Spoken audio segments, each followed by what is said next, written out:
నమస్కారం. RVR TV ప్రేక్షకులకు స్వాగతం. కాలం మారుతుంది, తిథులు మారుతాయి. దీనివల్లే మనిషి జీవితం గ్రహగతులపై ఆధారపడి ముందుకు సాగుతుంది. మనిషి పుట్టిన క్షణానికే నిర్ణయించబడే జాతక చక్రం మన జీవిత పదాన్ని సూచించే దిక్సూచి లాంటిది. ఆ జాతకంలో గ్రహాల సంచారం ఎలా ఉందో దాని ప్రభావం వల్ల మన ఆలోచనలు, ఆరోగ్యం, విద్య, వృత్తి, ఆర్థిక స్థితి ఎలా ఉండబోతుందో తెలుసుకోవడం అనేది ప్రతి ఒక్కరికి ఆసక్తికరమైన విషయమే.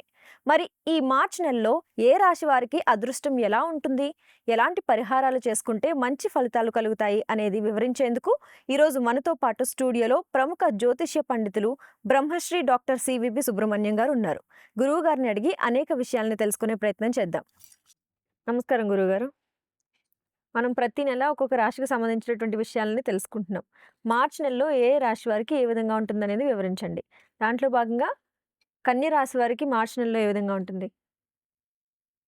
కన్యా రాశి వాస్తవానికి ఏ పని చేసినా ఎదుట వ్యక్తుల్ని ఆకట్టుకునేలా చేయాలనేటువంటి తపన ఒకటి ఉంటుంది ఈ రాశి వారు.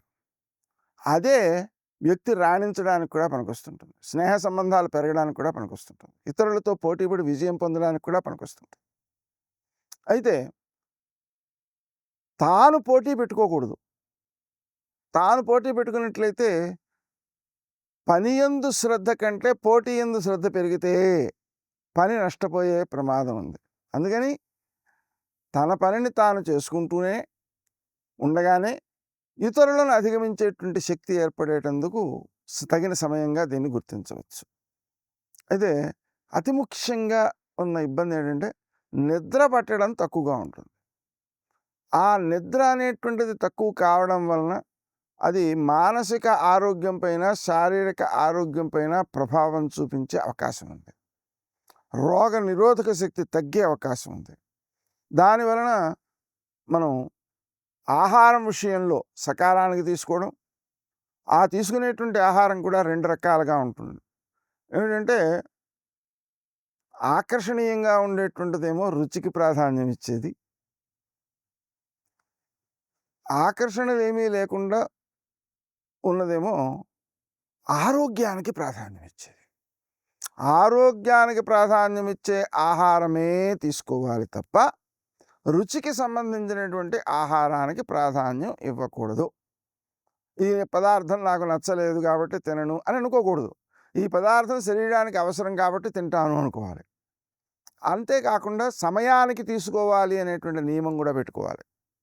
అప్పుడు మాత్రమే ఆరోగ్యం ఇబ్బంది పడకుండా ఉంటుంది. అందుకని ఆహారము, నిద్ర అనేటువంటి విషయాలలో అవసరమైనంత శ్రద్ధ చూపిస్తూ ఉన్నప్పుడే ఆరోగ్యం బాగుండి, రోగనిరోధక శక్తి బాగుండి, సరి అయినటువంటి విజయాలు సాధించడానికి అవకాశం ఏర్పడుతుంది.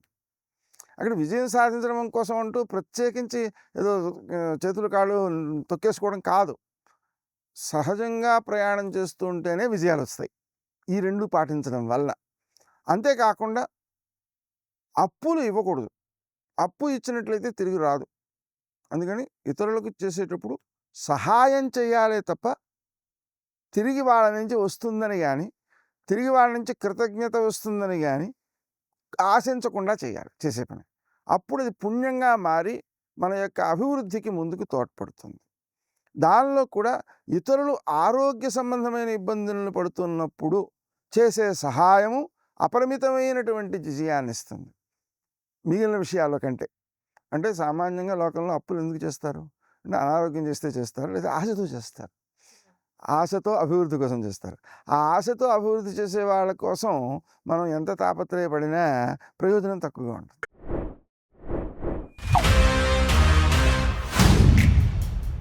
देख रहा है बिनो, मुझे ये चाहिए सिद्धप्पा जी। ले लो. ठीक है, ले लेते हैं।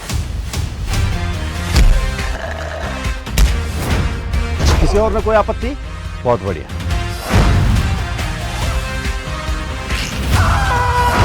सर ये सब कनेक्टेड है. क्या कनेक्शन है?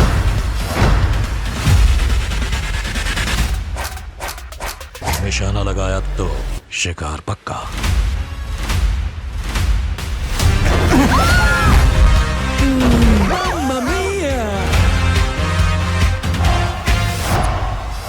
गद्दी की गरिमा इस पे बैठने वाले से होती है। Hi, this is Rana Daggubati.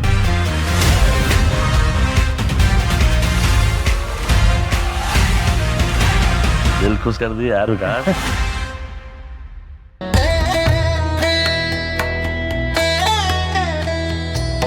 అనారోగ్యంతో ఇబ్బంది పడేటువంటి వాళ్ళకి మాత్రం చేసేటువంటి సహాయము కొంచెం చేసినా అది ఎక్కువ సహాయంగా రూపొందుతుంది.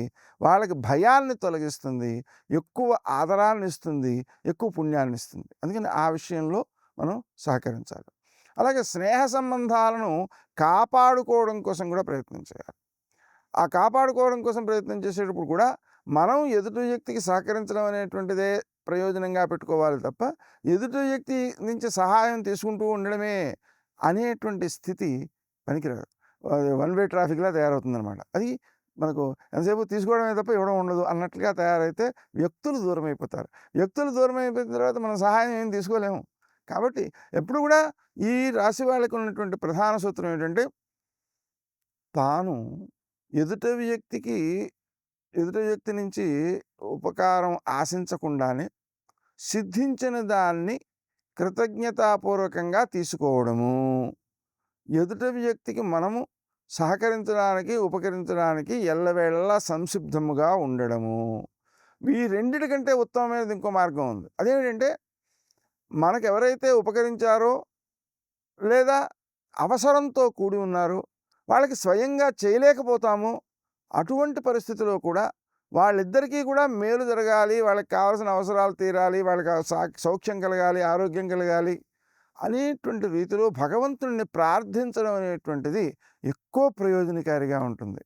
అలా చేసేటువంటి పని వలన మనకు తెలియకుండానే ఎదుటి వ్యక్తి నుంచి సహాయం దాంతిని అది వచ్చేస్తూ ఉంటుంది.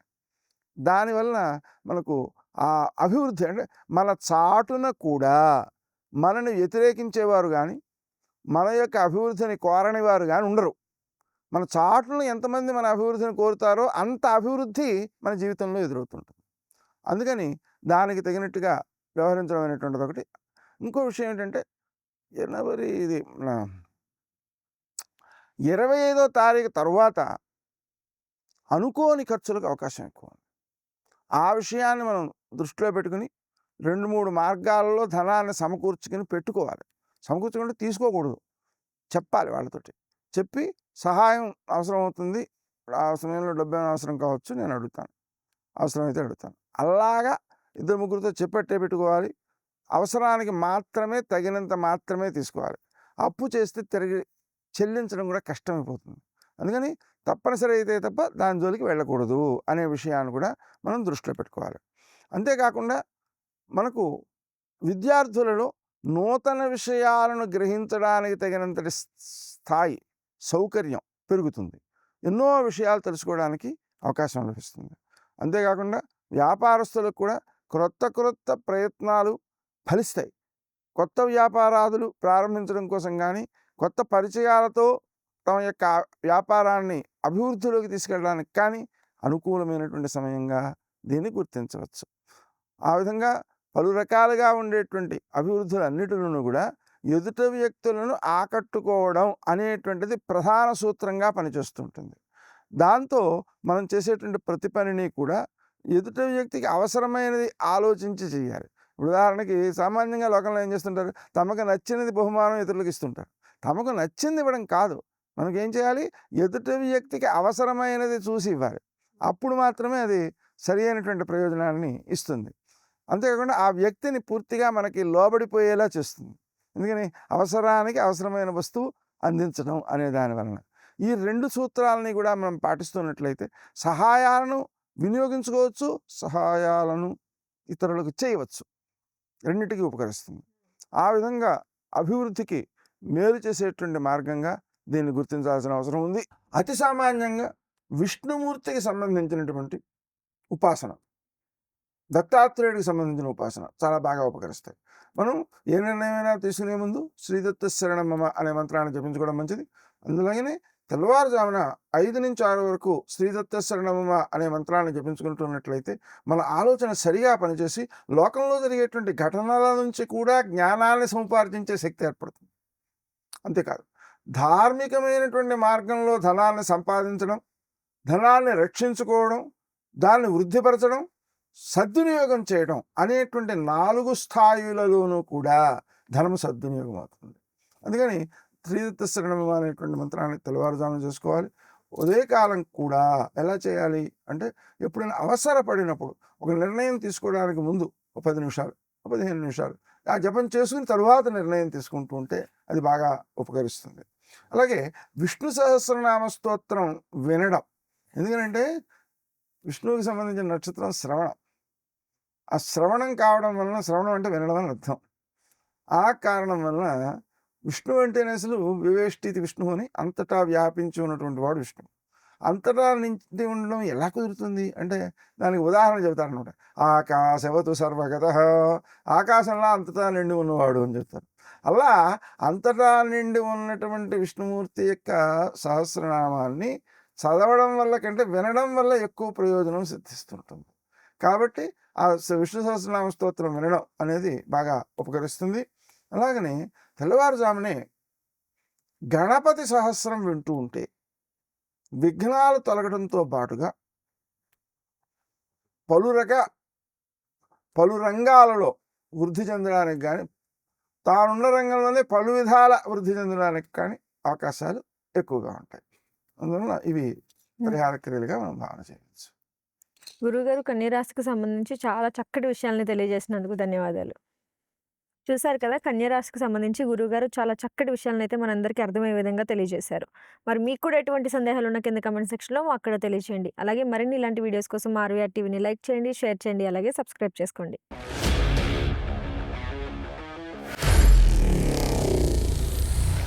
Honor Signatus, the biggest gated community in the heart of the city. Spacious 3, 3.5 and 4 BHK apartments at Kukatpalli, High-Tech City. 27.5 acres, 18 towers, G+25 floors, 1695 to 3815 square feet unit sizes. For more details, search for Honor Signatus.